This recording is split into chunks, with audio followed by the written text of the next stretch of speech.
aboard! I am Lynn Bacani. What are the rules and regulations on the COVID-19 vaccine distribution and inoculation for our seafarers?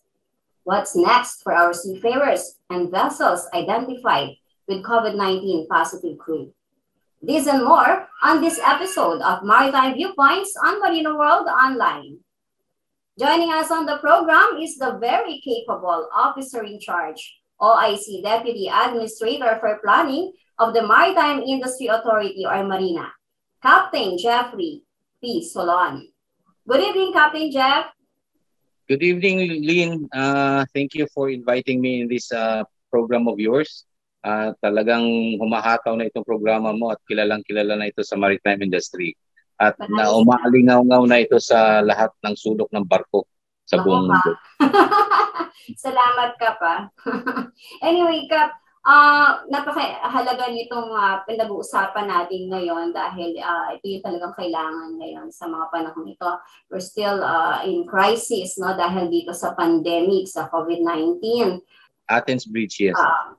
Simulan ko muna dun sa mga crew natin sa MV Athens Bridge. Kumusta na ba? Ano na bang update sa kanila, Kap? Meron akong malungkot na balita sa inyo tungkol doon sa Athens Bridge. Doon sa 12 na ibinaba natin na nag-positive, 'di ba? 4 doon ang nasa critical na condition. Yung 3 ay naka-recover na. Pero unfortunately yung isa it happens to be a chief engineer namayapa na po nung isang gabi. Pero lahat naman ngayon ay naka-recover na at nagkukumpleto na lang ng kanilang quarantine days para makauwi na sila sa kanya-kanyang lugar o sa pamilya nila. Nakakalungkot na balita pero talagang ganito ang challenge ngayon natin sa industriya at sa buong mundo, no? So Indian COVID-19 variant yung tested kanina. Yeah, siyam doon sa 12 ay Indian COVID variant. And then yung chief engineer naman na mayapa at yun ay meron namang may edad na at may comorbidity siya na dala-dala pa din. So ano pa yung assistance na ibinibigay sa kanila ngayon, Kap? So far, how I wish Marina has all the fundings to assist all this incident, ito'y pangarap at gustong maipatupad ng ating butihing administrator na mabigyan lahat ng kaukulang ayuda itong ating mga seafarers na nasawi during sa trabaho. Sa OWA, pwede silang pwede silang makahingi ng ayuda sa OWA as kung member sila ng CBA or Union, may makukuha sila sa AMUSOC. And then definitely naman yung barko ay covered ng ating PNI, so covered din sila at ito may considered na na work related yung kanilang sitwasyon.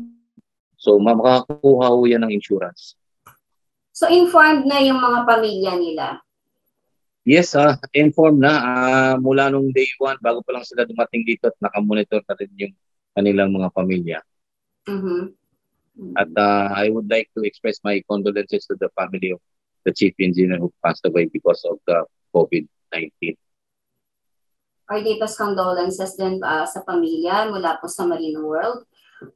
Kap, tungkol naman po sa vessel, syempre, tuloy-tuloy pa rin dapat ang operation yan, di ba? Bagamat meron tayong ganitong nakakalungkot na balita. Pero kailangan na, ano yung next naman para sa mga crew natin doon? Or papalitan ba yung iba para makapaglayag ulit? Paano ba yung... Napalitan na ho lahat ang mga crew natin noong May 13. Nakaalis na po yung barko, wala na po dito at bumalik po sila sa Vietnam para ituloy yung kanilang operations doon. 19 crew po yung sumampa. Kung maalala nyo, 21 crew po yung bumaba. Yung 3 kasi doon is mga riding fitters lang naman. Kaya hindi nila kailangan palitan. But yung 19 crew ang pumalit sa kanila, bago sila sumampa sa barko, ay na-disinfect naman at na-clear yan ng ating BOQ na safe na silang sampahan ng ating mga bagong crew. So ganito, no? Kumbaga, ito yung realities na talagang ano natin ngayon sa pandemic.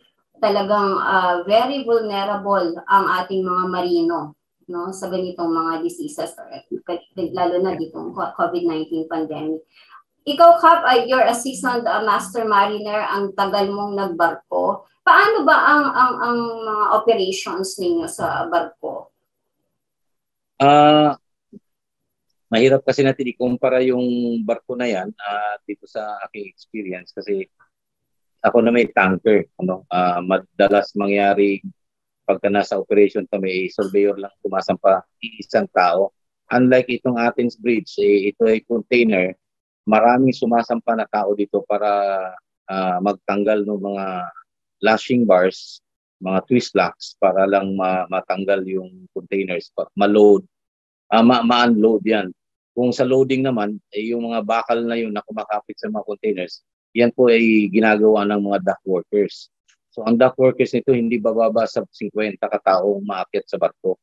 So lahat ng puertong dadaanan nila ganyan, ay ganyan na parati ang nangyari. So nung una, nung malaman nating pabalik sila dito, may agam-agam pa kami, baka mamaya hindi sa India nakuha yung variant. But after the test, yun ay nagpapatunay na doon talaga nakuha nila. So, yung mga dock workers natin, hindi natin kontrolado yan. At ang ating mga crew sa mga container vessels ay hindi natin maiwasan dahil lumalabas po yan sila doon at para i-check yung trabaho ng mga dock workers kung tama ba o hindi. So doon siguro nagkaroon ng contamination or nahawa doon sa COVID variant ng India. Mm-hmm. So ang maliwanag talaga dito ay napaka-risky ng trabaho ng ating mga marino. Tuloy-tuloy, diba? Ang shipping, bagamat may pandemic, kasi kailangan talaga na tuloy-tuloy ang ating global trade. Tama ho yun. Pwede ho nating masasabi na halos lahat ng gamit ng bahay natin, ito'y dinadala karamihan ng ating mga barko. At karamihan ng mga barko ay maraming Pilipino. So yung desisyon ng kapitan, actually kami saludo doon sa kapitan ng Athens Bridge na yung kanyang desisyon na pagdala niya dito sa Pilipinas para dito humingi ng tulong at lunas ng kanilang naramdaman sa barko. Master's Program, tamang-tama ang ginawa. What if I tell you that KSIM Connect has become a reality? It is the cloud-based ecosystem for maritime education and training, where Kongsberg provides simulation and services to all members. As an instructor, my main goal is to educate and train seafarers to acquire skills promoting safety, sustainability, and efficiency at sea. At KSIM Connect, I can efficiently manage my simulators, my exercises, and my students. In the exercise archive, I can store my library of exercises, and if I want, collaborate and share them with my colleagues or others in the global community. KSIM Connect enables me to give students access to cloud simulation, so they can train anytime and anywhere while learning at their own pace. In addition, I can explore the library of models and exercise areas, download or subscribe those that fit the learning objectives. And I can even order spare parts or a service visit if needed. Kongsberg has started to create the future of maritime education and training by creating the community where instructors can find news, explore and download available simulator models, distribute or share exercises that fit the curriculum. Imagine using KSIM Connect to integrate our simulators in the same virtual exercise environment, enabling students to train and interact together. It doesn't matter whether you're in Singapore, Australia, or in the United States. As long as you're online, you are part of the knowledge-sharing community. Kongsberg is shaping the future of maritime education and training by creating the community. Let's continue building this community together for the benefit of ourselves and the entire maritime training industry. Join KSIM Connect today.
Quality home for you and your family.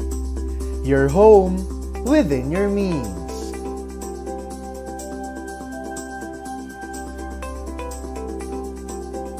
No renovations needed.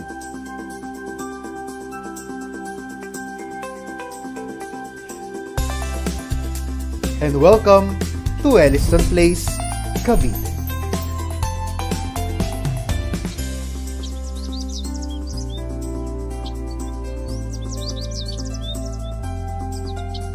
Elliston Place in General Trias, Cavite offers a complete finished townhouse for sale. Move in to a prime location without the hassle of home improvement and construction. Come, let us show you around. Okay. So, Captain Solon, ikaw yung kumbaga designated na head ng ating task force para sa vaccination ng seafarers. So, ikaw pala yung vaccine czar for seafarers. Hindi naman akong vaccine czar. I was tasked to I was tasked to create a TWG in order for us to create and implementing rules and regulations para sa ating mga seafarers. Para lang malagay natin ng maaga yung ating mga seafarers against sa ibang seafarers na ibang bansa na nababaccinate na. So we are anticipating na pag dinemand na ng shipping industry worldwide na ang lahat ng seafarers ay kailangan mabaccinate, dapat hindi tayo nahuhuli. So yan ay kinikreate na namin ngayon, patuloy ang pag-uusap niyan at in fact meron na kaming ginawang platform niyan kung saan magre-rehistro ang mga seafarers natin. And then very soon we'll be issuing a circular to all manning agencies na mag-submit ng kanilang plano ng 30, 60, 90 days. Nandun lahat ang listahan ng mga seafarers at isasubmit nila sa amin para ma-monitor namin kung sino talaga among those mauuna within 30 days. Bibigyan natin ng priority yon. Considering that the request of the passenger industry natin, sila talaga yung tinatamaan ng gusto dito sa pandemya, unlike dito sa conventional vessels natin. Ang hirap na dinadanas natin dito actually is yung pagpalit lang ng tao. So as long as yung tao mo ay nasa barko, hindi gaano naapektuhan yung ekonomiya ng manning agency. Nahihirapan lang talaga sila kung paano ipalitan or papuntahin, pababain yung kanilang mga So ano yung pwede nating i-share na implementing rules and regulations, Kap? Sa huling pag-uusap ng technical working group ng Marina, may mga volunteers tayo na sumama dyan ng mga LMA. And then we will open this one up to all manning agencies probably either Monday or latest Tuesday. So ang mga guidelines na ginagawa namin dito ngayon is that dalawa ang posibleng mangyari. Either magbigay kami ng listahan, master list sa lahat ng LGUs at identified namin yung mga seafarers kung saan sila. Ang pangalawa dito is yung we have coordinated with AMUSUC, very willing. Ang sabi nga ni Dr. Conrad Oca na sila ay tusok na. So prepared na si AMUSUC na parating na yung kanilang mga refrigerated storage para sa mga vaccines, and meron na rin silang mga paghahanda na pagkadating ng vaccine ay talagang ready to roll off sila. So lahat ng mga marino natin, mag-antay-antay sila at kailangan nilang mag-register doon sa application na ginawa ng ating IT department ng Marina para doon sila magre-register at doon na rin sila makakatanggap ng instructions kung saan sila pupunta. Pero Kap, di ba may ibang LGUs na inuumpisahan na nila yung sa A4? At kasama na doon dapat yung mga seafarers natin, di ba? Kung may available na Yes. sa mga lugar nila, pwede na, diretso na, no? Yes, sa Las Piñas meron na tayong mga nabalitaan na ganyan na ang seafarers Oo. ay binavaccinate na nila dahil nakalagay na naman tayo sa A4. And then ang nagiging problema kasi ngayon, kung nababalitaan nyo yun, mahina ang turnout ng mga nagpa-vaccine. So, yun ang nire-request natin. Kung hindi naman ganun karami ang nagpa-vaccine at para hindi masayang yung vaccines, iturok na nila dito sa mga seafarers. Lalo na yung pag-categorize natin doon sa mga seafarers, yung mga pasampa na, di ba, Kap? Yes, doon sa 30-60 days, doon ma-identify natin yung 30 days, ipapadala nila sa amin yung listahan para ma-identify na namin kung sino-sino dapat uunahin sa pag-vaccinate. Kasi kailangan ng 2 dose yan bago sila makaalis. And remember, as per standard ngayon, you need at least 2 weeks dito sa mga vaccines natin na after ng second dose, saka ka palang pwedeng fully vaccinated at wala ka ng adverse effect. Yung Janssen naman, or Johnson & Johnson, that's I think 1 week or 5 days yung kanilang waiting period para masabing kumpleto na yung vaccine mo. Pero at least 1 dose na lang ang Janssen, di ba? Ang Johnson. Yes, that would be favorable for us, yung Janssen.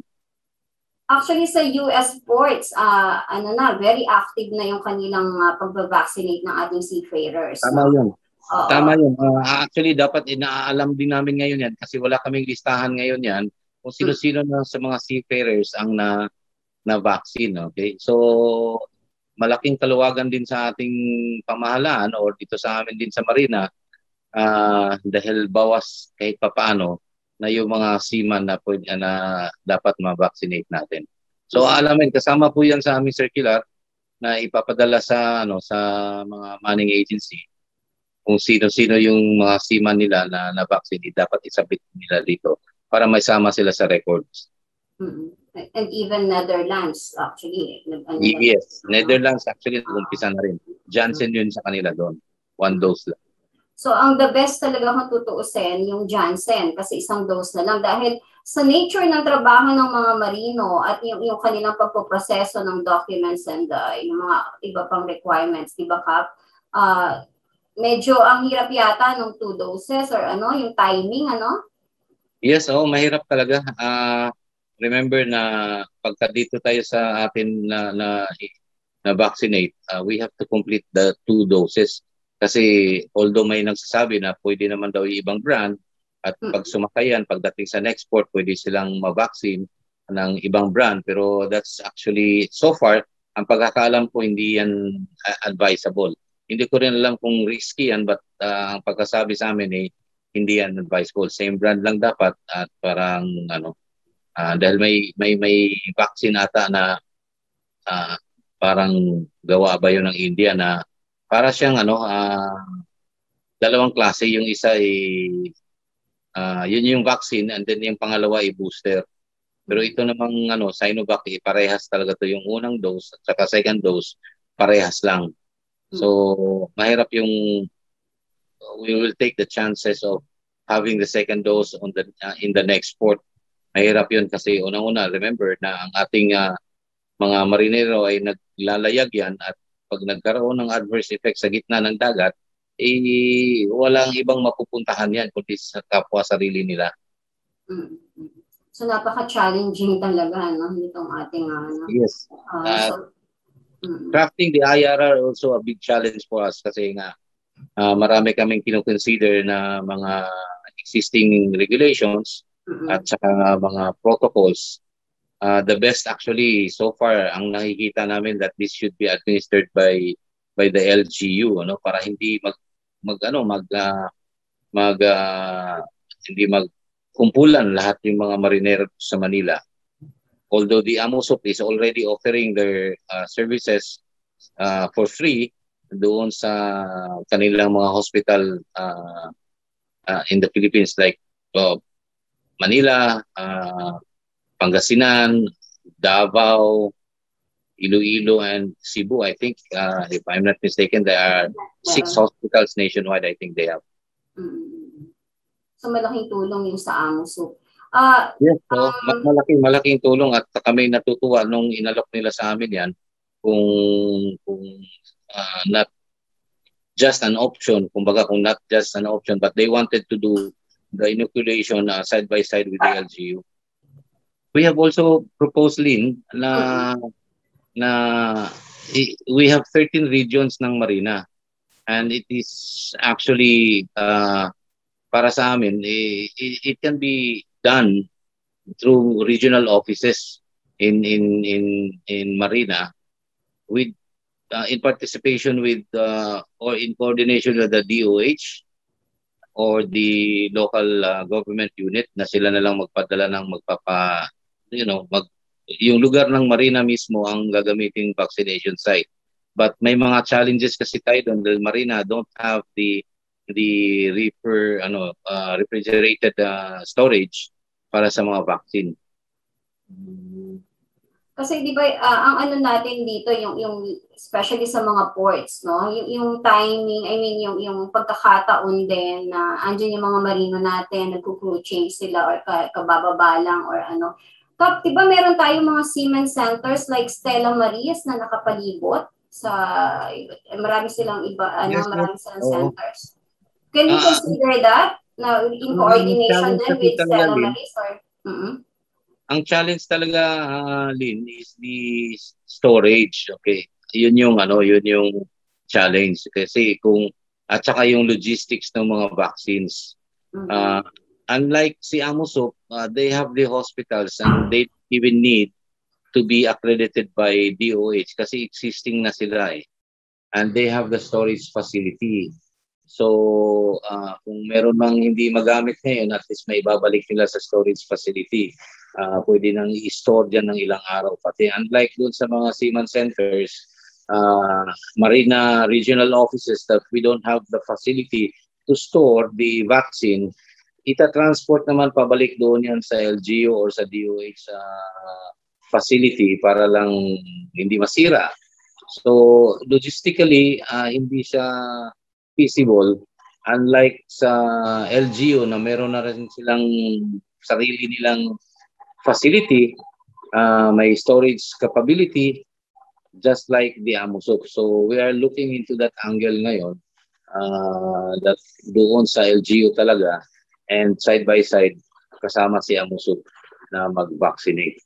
Actually, may mga volunteers na tayo, may mga companies tayo na willing mag-donate, ganyan. The problem actually is the availability of the vaccine. As of now, it is only the government who can procure the vaccine.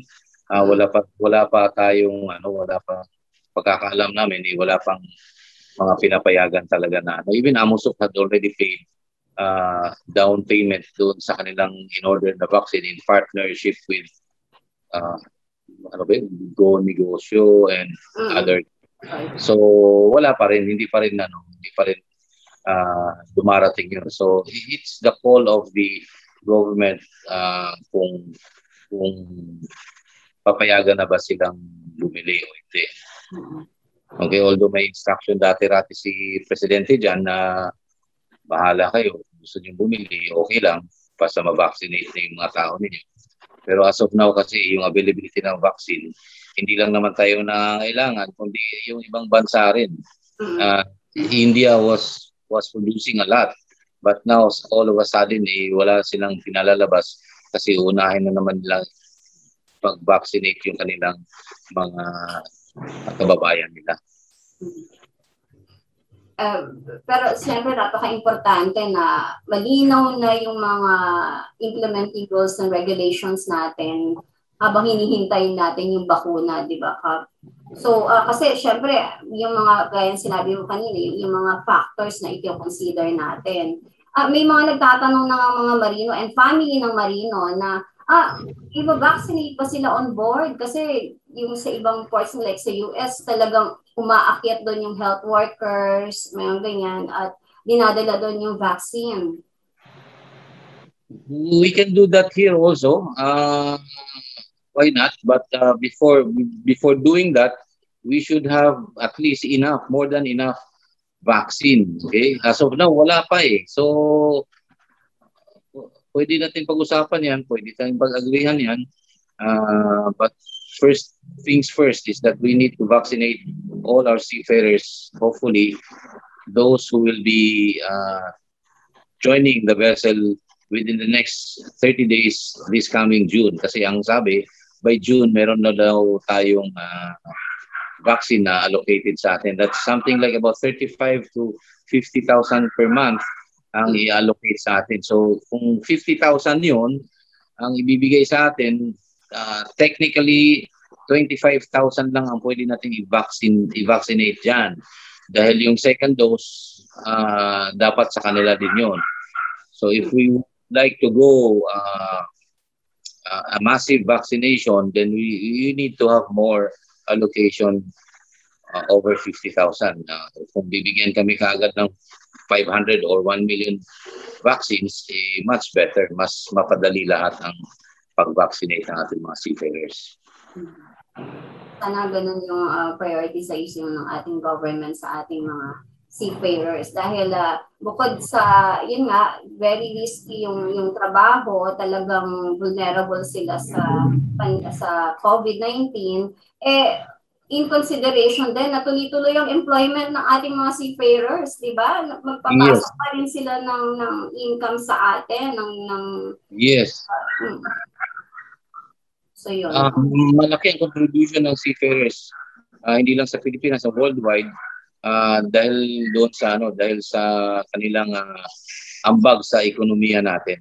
Dito sa atin sa Pilipinas, hindi naman ligid sa kaalaman ng lahat na dati-rati pangalawa sila sa mga land base na nagbibigay ng remittance dito sa atin. Ngayon biglang nag-pandemic, nabawasan yung land base, so seafarers nang nangunguna. And remember na around 80% of the world trade is through the vessel.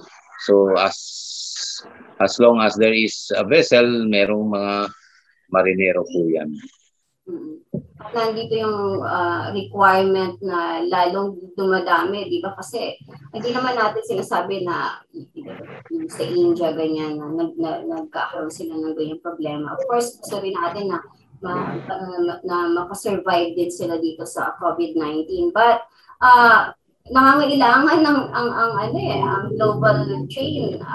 Kaya kailangan ng mga marinong Pilipino, iba, kailangan i-replace nila yung mga Indian nationals, di ba? Or yung ibang mga nationalities na sobrang affected ng COVID-19. So, kailangan ready ang ating mga seafarers. Yeah. Ang direction ng Marina is we try to capacitate all our seafarers through the certification. So, dapat ready na sila lahat-lahat kasi sigurado itong demand. Nag-spike na yung demand sa mga Filipino ngayon because of what has happened sa India. And as of now, we really don't know yet kung paano nila ma-flatten yan. But for as long as merong restriction, yung India, sila kasi yung isa sa mga pinakamalaking seafaring country din. So, mahihirapan talaga silang umalis ng bansa. So, dapat handa tayo. At sana naman, hindi din tayo umabot sa ganyang klaseng sitwasyon ng India dahil baka naman din tayo ang maban at hindi rin tayo payagang lumabas ng Pilipinas. At sana nga ay magkaroon tayo ng share dun sa 20 to 60 million doses na willing na ibahagi ng US, no? Sa different countries. I am sure the government is looking into that. Malalaman natin in the next few days kung ano ang reaction nila dyan. Hindi naman sikreto yan. And in fact, pinag-uusapan din namin na sana matap din namin yung ibang mga industriya na nagbibigay din libreng vaccine sa mga third world countries. Unfortunately, hindi tayo napasalamat sa isang listahan na yun, but we will try to write. Lalo na yung Johnson & Johnson or Johnson ng na Yes. talagang yun din ang gamit nila karamihan sa US ports sa pag-vaccinate ng ating mga seafarers. Yeah, at kami natutuwa, tayo'y natutuwa at kahit paano ay naibsan yung ating katungkulan, ma-vaccinate yung ating seafarers dahil yun sa mga ginagawa nila. Many ports soon will do the same. This is spearheaded by most of the ship owners actually. Para lang ma-covered lahat yung ating seafarers sa vaccination program around the world. So, ano pa yung importanteng dapat malaman pa tungkol sa vaccination program for our seafarers? As of now, ang gobyerno ho natin ay sumusunod lang doon sa sinasabi ng World Health Organization na hindi mandatory ang vaccine. Okay? Ang take lang namin dito, totoo po yun, hindi po namin minamandate na ang seaman ay ma-vaccinated. Pero pag ang employer ninyo ay nangangailangan at nag-require sa inyo na maging vaccinated kayo, call nyo yun. Kung ayaw nyo magpa-vaccine, hindi kayo makakasakay. Yun lang. So, trust the government when it comes to vaccination program. At huwag maniwala dun sa mga haka-haka at narinig nyo sa social media dahil hindi naman tayo ipapahamak ng ating gobyerno para sa isang vaccine na matagal na nating naririnig na delikado daw. So, pinag-aaralan po yan ng mabuti at once nagbibigyan ng go signal ng gobyerno yan, nakikitiyak kayo na yan ay safe para sa atin. Magpa-vaccinate po tayo lahat. Huwag po kayong matakot. At binabasa ko rin yung ibang mga comments ng ating mga seafarers and their families. May isang comment akong nabasa na pwede raw bang during the quarantine nila, total nandun na rin lang naman sila, i-vaccinate na sila. Kung meron yung mga pauwi. Na naka-quarantine. Yung mga pauwi actually, once na stabilize natin ito, yung mga pauwi, pagkadating nila dito, bago kayo ma-quarantine, vaccinate muna. Wow. Yun yung pinaka-ideal. Kumbaga, pagdating niyo na-swab kayo, pagkatapos ma-swab, vaccinate. Parang ganoon. Okay, so while para hindi maubos yung inyong bakasyon sa kakaantay ng 28 days. Okay, so while having your vacation, you are already vaccinated and then probably doing other things. So without knowing, nasa second dose na kayo. Yung mga nasa mga pasampa, please coordinate with your manning agency. Kung alam nyo kung paalis na kayo within 30 days or 90 days, dapat makapagparehistro na kayo doon sa ating vaccination na application. Soon ipapalabas namin yan. May konting na lang tayo doon, may konting refinement na lang doon sa application kasi may mga nadagdag na mga pangangailangan impormasyon na kailangan naming itanong sa inyo. So doon, abangan ninyo, manning agency will inform you on that, kung anong application yan. And even the families of our seafarers are really concerned.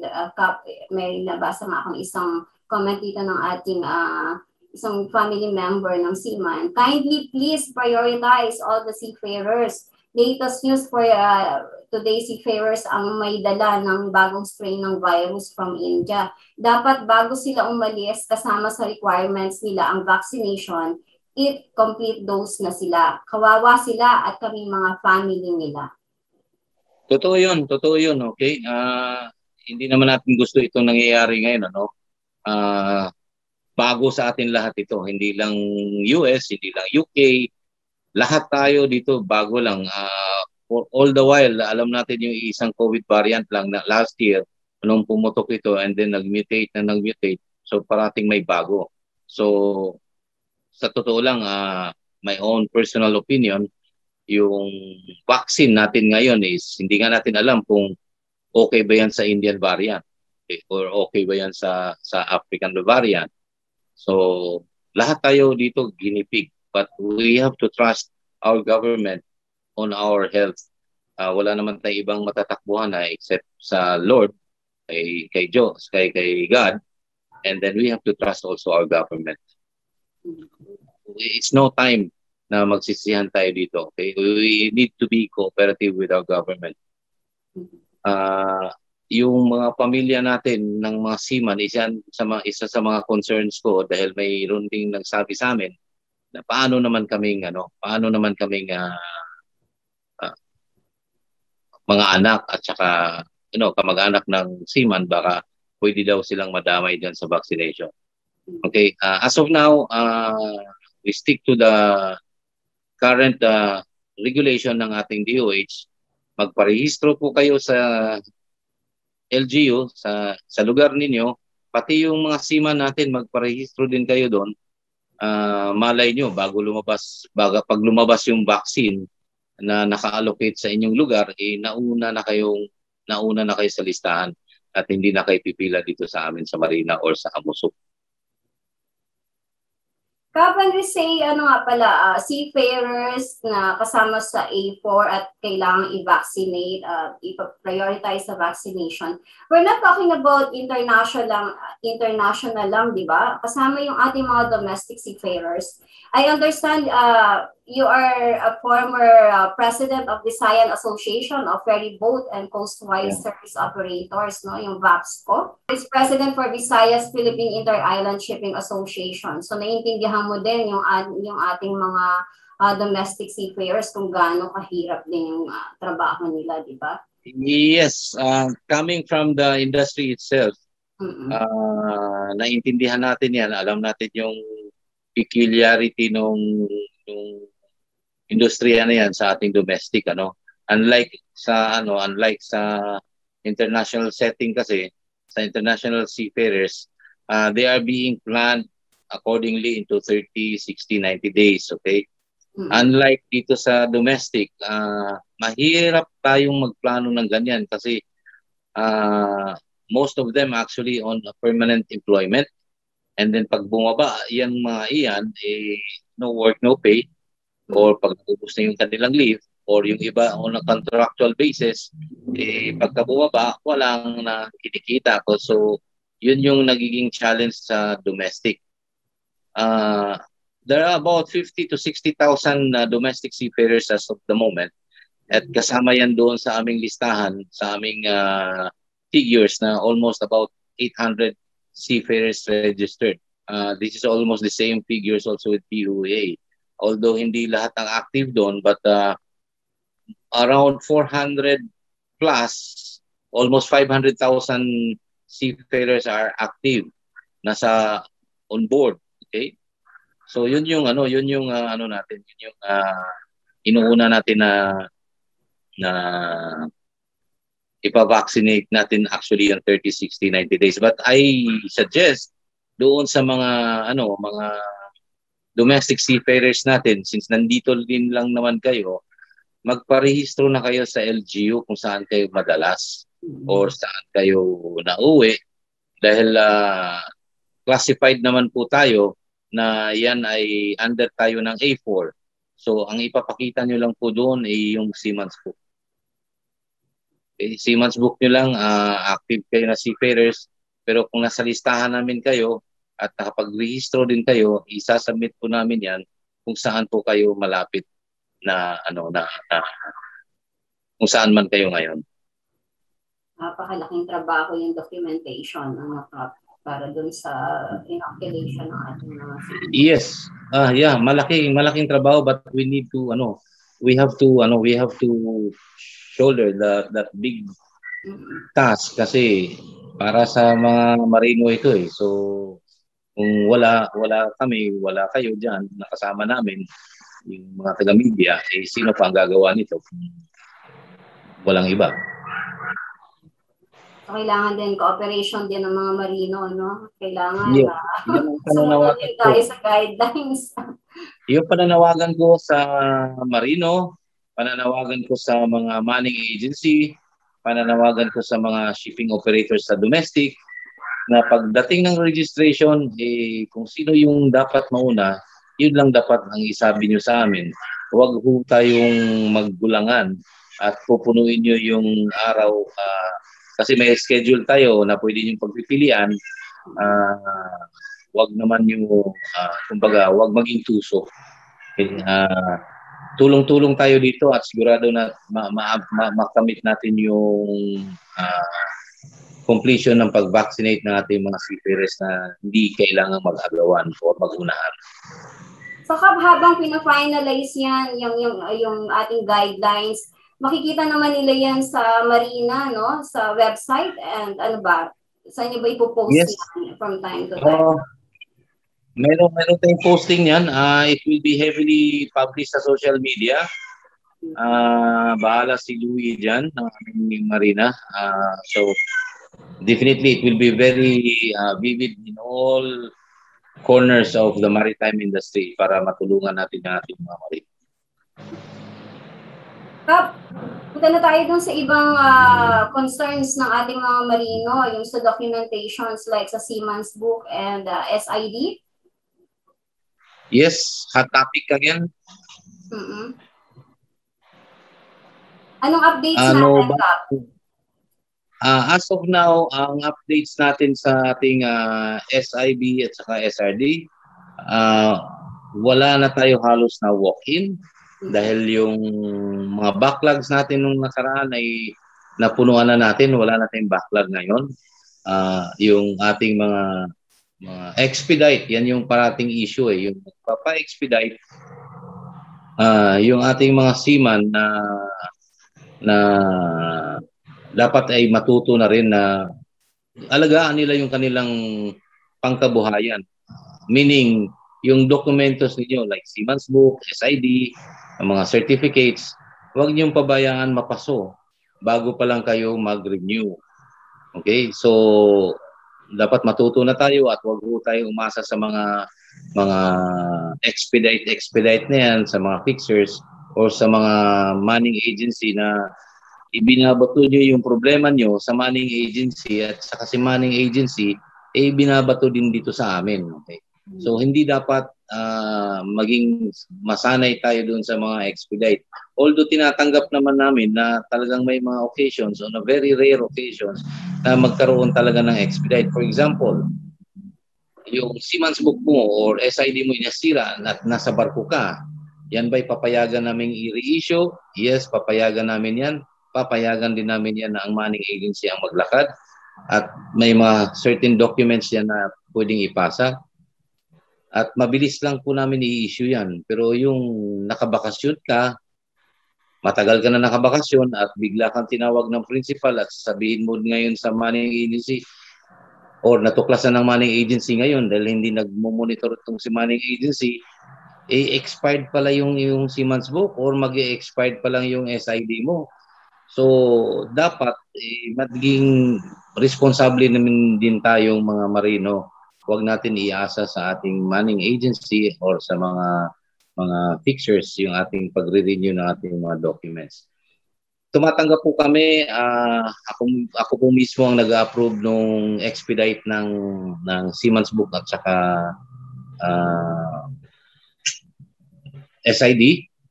So once na nakita namin na talagang karapat-dapat na pwede namin i-expedite, ina-approve po namin yan at makakatanggap kayo ng papel or letter galing sa akin na ang inyong application for expedite ay approved.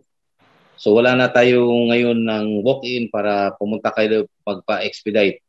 Wag po kayong pumunta sa Marina kahit sa ang regional office dahil lang magpapa-expedite kayo. So may tamang proseso po tayo dyan. Mag-login lang po kayo doon or mag-apply kayo doon sa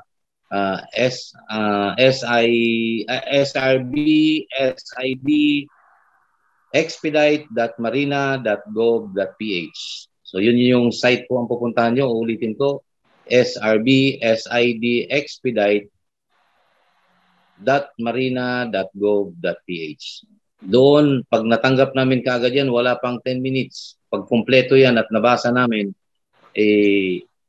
lahat ng mga requirements doon, ina-approve kaagad namin yan without thinking. Pero pagka nag-submit naman kayo ng mga documents na palusot, ay asahan ninyo hindi kayo makakatanggap kaagad ng sagot at malamang pag nakatanggap kayo ng sagot ay yan ay disapprove. So, open naman ho kami araw-araw. Pumapasok po ako araw-araw at ang inyong manning agency, alam po ang aking number or you can always call Lynn Bacani for assistance. We are always open to everyone to help you. But you need to have a very valid reason for the expedite. Siguro ka for this particular episode, pwede ba na halimbawa dun sa comment section nitong episode na to sa Maritime Viewpoints, may mga concerns pa yung ating mga marino or may mga ilalapit pa sila tungkol sa especially SID, no, and sa Seaman's Book. Pwede nyo pang sagutin, no, or even sa vaccination, no? Pwedeng sagutin. In fact, pinipick up din namin yan ibang nagko-complain dyan.